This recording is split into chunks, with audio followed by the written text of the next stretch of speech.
Hello, my name is Lisa Rowbottom. I'm a psychologist here at Sojourn, and I wanted to make an introductory video to a series that I'm going to be starting over the next few weeks, few months, based on a topic that often comes up in session when I'm working with someone who has a diagnosed mental health challenge.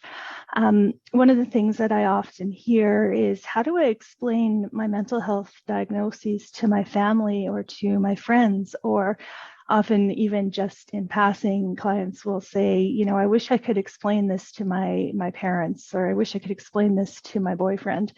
They just don't seem to understand. And so over the next little while, I'm going to be releasing a series of vlogs that are very short, to the point explanations of some of the more common mental health diagnoses that a lot of people have that we run into here at Sojourn on the day-to-day.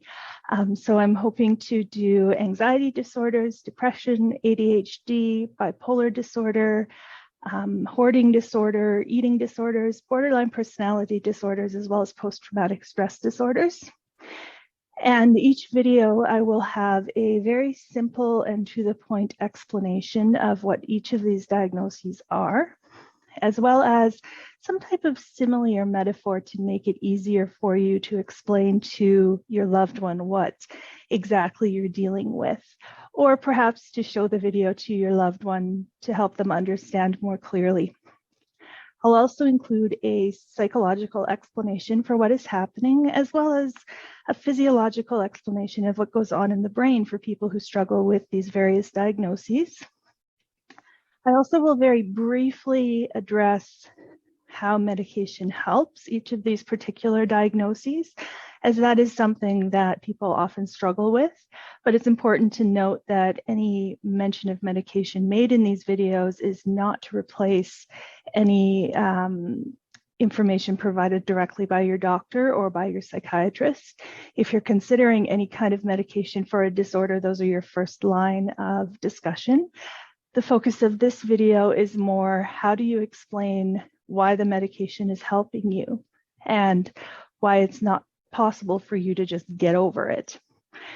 And then finally, I will be concluding this series of short vlogs with a short video on suggestions as to how to talk to some of maybe those more special interest groups in your life that are not always willing to entertain the idea that there may be mental health diagnoses, or are not willing to entertain the idea that perhaps medication can help with mental health diagnoses.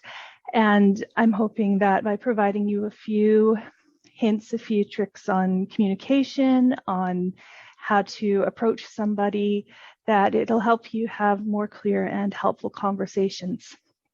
So please follow me over the next few weeks, few months as we work our way through these diagnoses, and I hope that you find them helpful. Have a great afternoon.